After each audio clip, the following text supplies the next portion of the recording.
comme bien chez nous. Welcome. Right this way, your table's waiting. Admitting from cradle to tomb. Im cabaret, oh cabaret, cabaret. Okay, so I finally got to see Cabaret. And I think the thing that I found interesting about it was a lot of things. This is my first time watching Cabaret all the way through.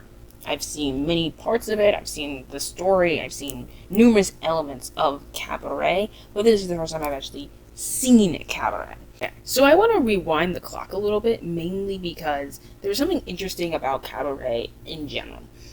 A lot of people talk about this in general when they speak about Cabaret and why there's so many iterations of it. Why does Cabaret keep coming back? The first answer is the music, because it's just glorious. Timeless, because it is also a story about encroaching evil and what do we do in the face of it? Do we recognize it? Do we acknowledge it? Do we fight it? So I think she was very accurate, and I think that's exactly why Cabaret has had so many iterations of what is Cabaret. So what I mean by this is this all starts with Goodbye to Berlin from Christopher Isherwood over basically the 3-year period of time he spent in his involvement with communities, multiple communities in Berlin, going from the very start of, the rise of Hitler to the end of him leaving because he could not continue to stay there for numerous reasons outside of just the general fact that he himself was a queer man and that would not have worked very well for him. He sees a lot of things. Now, of course, the story centers on Sally Bowles. It is from his perspective, and I want to stress this a little bit more clearly. It's an autobiography, but it's not entirely autobiography. It's half. It's fictional, but it's also true. So there's certain elements that are very true. Some of them are not. The overall idea was to encapsulate emotion, feeling, and the issues that were prevalent at the time, and showcasing that to the world. Now, this book was later turned into a movie and a play called I Am a Camera. Taken from a line at the beginning about him being the narrator where he says, I am a lens, taking in information. Now I'm paraphrasing, but that's basically what he says. All of that to turn into what we later have as Cabaret, because there were basically two, the musical and the play. The play centers more on the book, but it's not entirely accurate to the book, whereas Cabaret is focused in a void-like setting, where it is the direct themes and the concept taken from the book and the play that was obviously restructured to then basically encapsulate all the emotion and feeling that is Cabaret. Welcome. So, I now want to get into what Cabaret is, how I enjoyed it, some of the things I noted, things that I disliked, etc., etc., etc. So, Rich and you feel like a night entertainment you can pay for a gay escapade. You happen to be I'm going to talk about the club and the atmosphere in the club, and then also seating range. So one thing I really noted during the watching of the performances was that one side was favored more than the other. And why this matters is because this is a arena setup, meaning it's a circular stage, which means that they have to perform basically to each side. It has to be even. This one really wasn't. Depending on the number, they could be focusing more on one area comparably to the other, and it is a little annoying. For me, it didn't exactly ruin the experience, but it was something I noted during the performances. Another aspect of it is that they have a pre-show, which is basically the dancers hanging around the club, engaging with people, etc., etc., and it makes it really just more ingrained. The whole point of how they structured this performance and this basically the stadium that they're in, or studio, or whatever you want to call it, the theater is set up in a way where it makes you feel like you're actually in the Kit Kat Club and really actually physically there. Another part to it is that there is no photography allowed, and I know what you're thinking, every Broadway play does that, but there's something different about how they approached it. For one thing, and they cover your camera. That's the first thing they do. So if you have your phone out, they'll slap it on, just because they don't want you recording. And for the most part, I think most people follow this rule, just because it's actually quite noticeable if you were to start pulling out your camera, taking pictures and things like that, because depending on where you're sitting, they can see you. So I think there's a more a fear factor there. And I guess to make it a little bit clearer, when someone did pull out their camera, even if they had it non-flash on during the performances, I could see it. So I was sitting on, I want to say it's called the west side. I could be wrong about this. I might have to put a little note to say I was wrong. But from where I was sitting, I could see someone on the higher level, like their camera, it wouldn't flash, but the light from it, like just reflecting off of the lens, I could see that. So that's kind of what I mean. Okay, so I want to talk about the discourse surrounding this film, this project in specifics. From all the stuff I've looked into and all the things I've looked at, I feel like everyone has a very different approach to it. So I want to start with the Tony Awards. So if you know, the Tony Awards had the beginning section of Cabaret, Welcome, which is what I've been showing a few times, the opening performance. Now, during this performance, the MC at the time, many people had many thoughts on his rendition. Now, I do not love the discourse, mainly because there is this presumption that the entire performance he is doing this marionette act, which is not accurate. He pretty much does it for the most part for that first opening moment. Now, he is still lively and energetic, and if you're in the theater, he'll interact with the people at the tables. Touch people. This is fantastic. We can come in, we can say hi, we can talk, walk amongst everybody. It's very clear that the production wanted to have more of a personal experience to make it feel as if you're actually in the Kit Kat Club. Now, I've said it before, the MC acts different within this rendition, mainly because he's also the narrator, but he's also the character. Mainly because Cliff is no longer the narrator of the story. He's sort of the narrator, but not the same way that the MC is. And whenever he does interact with anyone, he is jarring and uncomfortable. And I mean literally, there's I can count on my hand, probably only 5 scenes where he actually genuinely is interacting with a person as the MC, the character, not as the narrator. And for the most part, the MC is acting as a proxy to the changes and how the Nazi regime is going. Now, I said controversies for a reason. I'm focusing on the MC, but I am going to get into other characters. The MC, for me, when you talk about modern society and things of what now, he is showing how someone becomes radicalized in fascism or these kind of things. How do you fall for that? Well, it's very clear that the MC is broken. He's a very unsure and lost individual. And there's one song that really showcases that. I don't care very much either way. Words sound false when your coat's too thin. So that was Mason Alexander Park, and I'm gonna apologize right now if I said their name wrong. Now, this performer is this is the song that the MC sings, and I think this is the one where it is not the MC of the Kit Kat Club, but the person behind that. And basically, this is the point where you see the shift. Now, in the actual performance, they are wearing, I want to say, their wig is in their hand, and it's the whole part of it that really emphasizes that this is the shift. Because from here on out, we see less bright and vibrant outfits and more of a suit that is shown later on. I think the main problem is that some aspects of this version of Cabaret was held in a lot of secrecy. So the aspects that were later shown, unless you were really following it, you're unclear on how this ties back to the other versions of Cabaret. Now, I do think that Cabaret has to shift, and I think the one that most people think of is this version. Welcome to the Kit Kat Club! So this is Alan Cummings' version of the MC. Now, I have to preface this. You may have noticed that he makes his body into a swastika. The MC, Eddie's version, does the exact same thing. This was one of the controversies that showed up, was that Eddie's version was on the nose. But the difference is, he really wasn't. It's just part of the performance of Cabaret, and my general overall comes to, I feel as if there's either people who've never watched Cabaret, who have not seen Cabaret, or do not understand the story that is being told through Cabaret. Cabaret is not very clear play, in the sense that there is a through point, there is definitely ideas and concepts being thrown into it, and it's done in a very sensical way. but it's not fully fledged out. And this is kind of one of my issues with this version of it. There are elements of this version of Cabaret that I felt as if something was missing, and some of it could be tied to the fact that they just didn't have as many props as other renditions of Cabaret. Overall, I found that I loved Eddie's performance and his rendition, and I found that it was unnerving and uncomfortable when he interacts with people outside of the characters. It still feels uncomfortable and unnerving. So now I want to move on to Sally, mainly because there's a lot to be said, and it's also something that I've had more experience with. So going first into Jane Forkrocks, I'm probably saying her name wrong.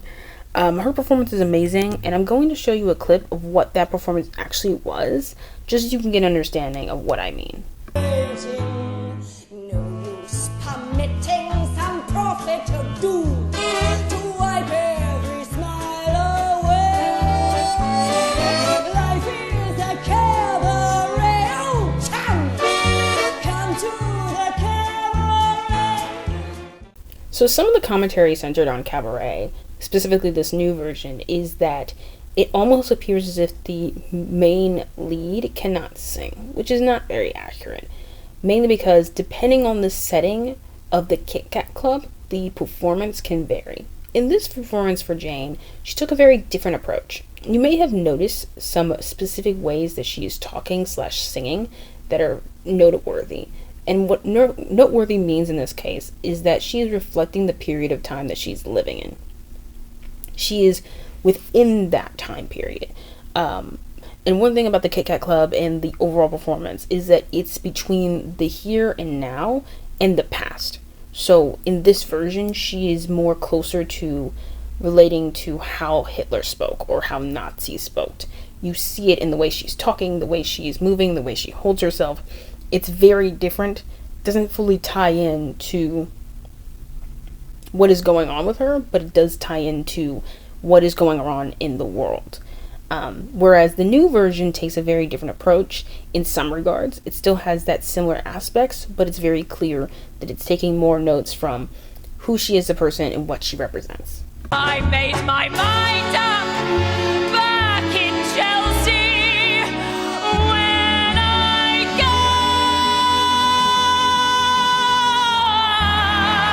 I'm going like Elsie. But more specifically in this version, it sounds like she has, in context to the play, that's what's going on, has made up her mind on something, right? She said, I've made my mind up back in Chelsea.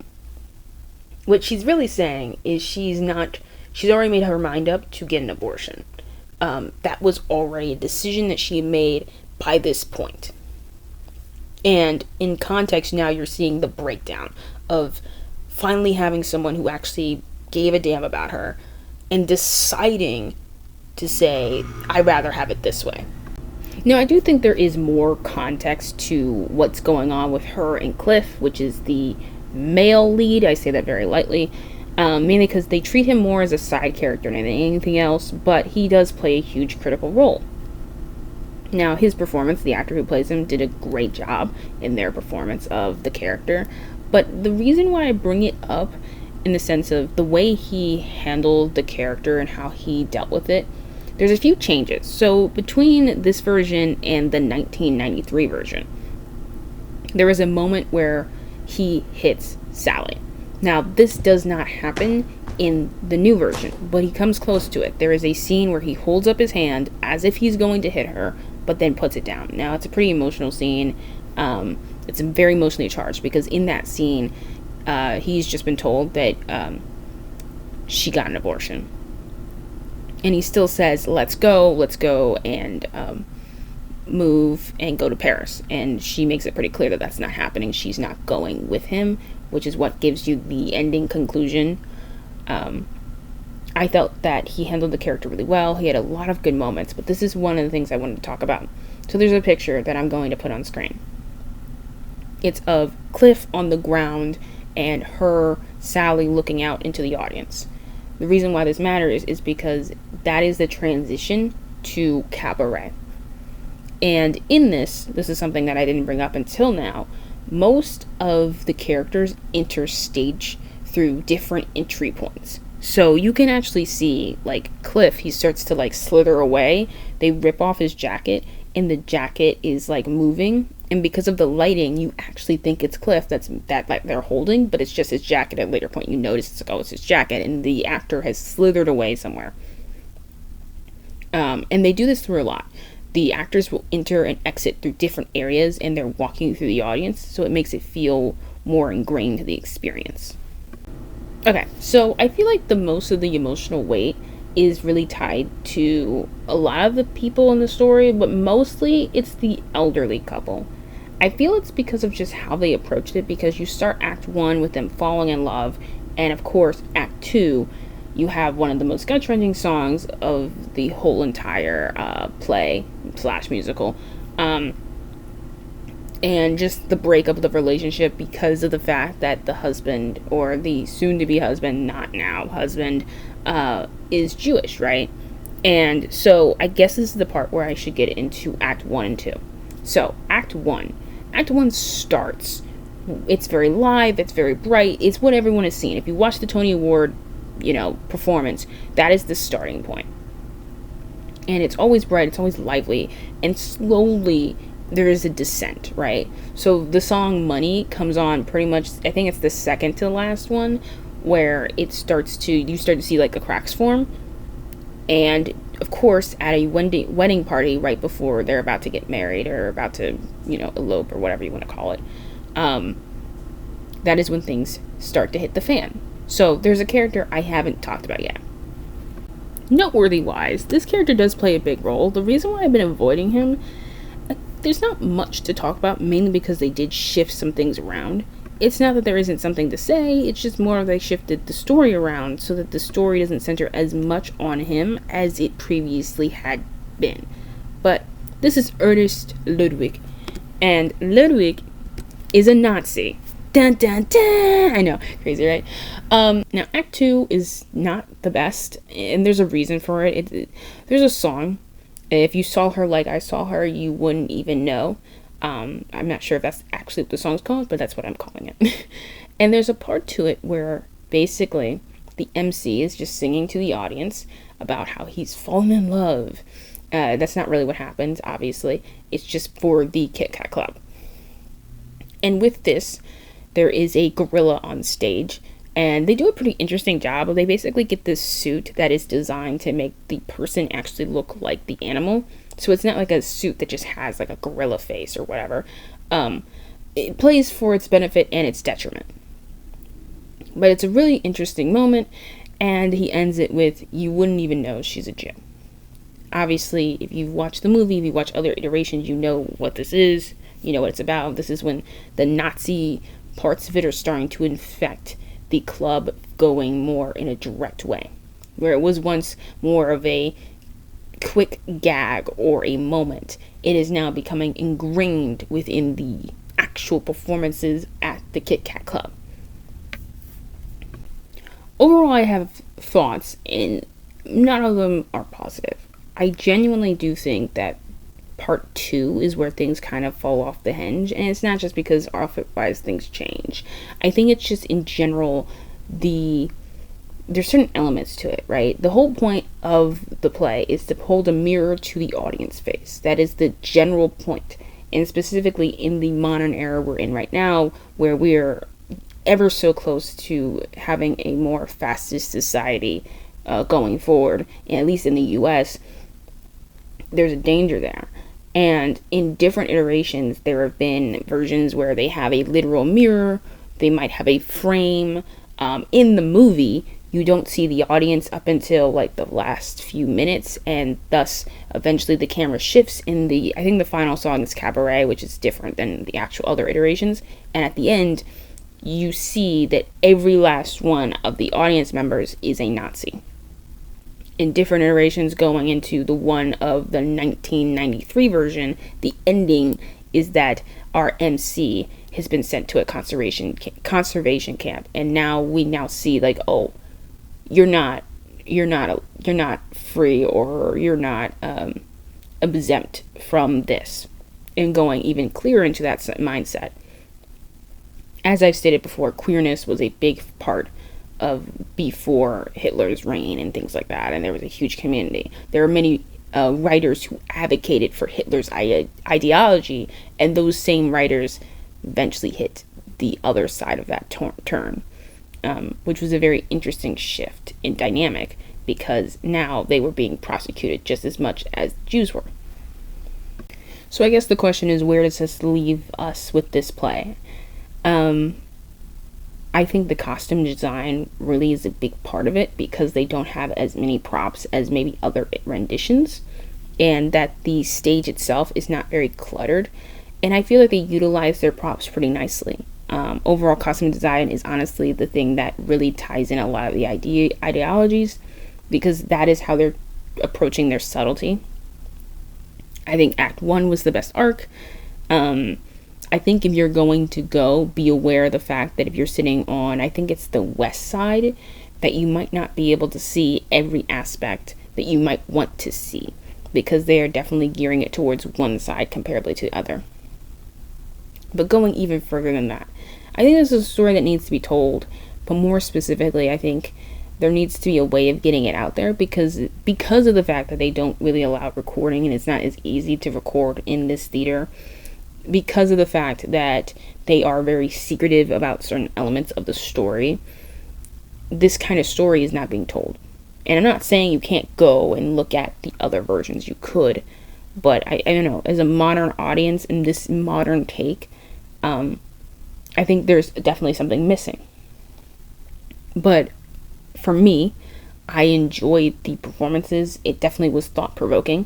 It definitely made you think, because that final song within the first arc hits you like a rocket. I think when you realize, oh, this is implying that even your friends could be Nazis, but in the realistic world, like, even your friends can have racist viewpoints or believe in things that are against your better interest and can be rooting for your downfall. There's definitely other words I can use, like definitely when it comes to the ongoing war as of currently, and the viewpoints there and what has caused outrage in America. There's so many things this ties to politically, and it's quite disappointing that you don't get all of that. And kind of the reason why I keep bringing this up is because there is no mirror being pointed back at the audience at the end. There's not a huge direction of like, hey, you are also complicit, because that is the point of the songs or certain songs. There is emphasizing that the complicity of the audience. There's not much of that there. And I think that's my only disappointment with this, is that it's missing the mirror to be held to the audience. Art is art. It's inherently what it is. And most art, conscious art, points a mirror and asks a question. And though this one does ask a question, it never reflects on it. So yeah.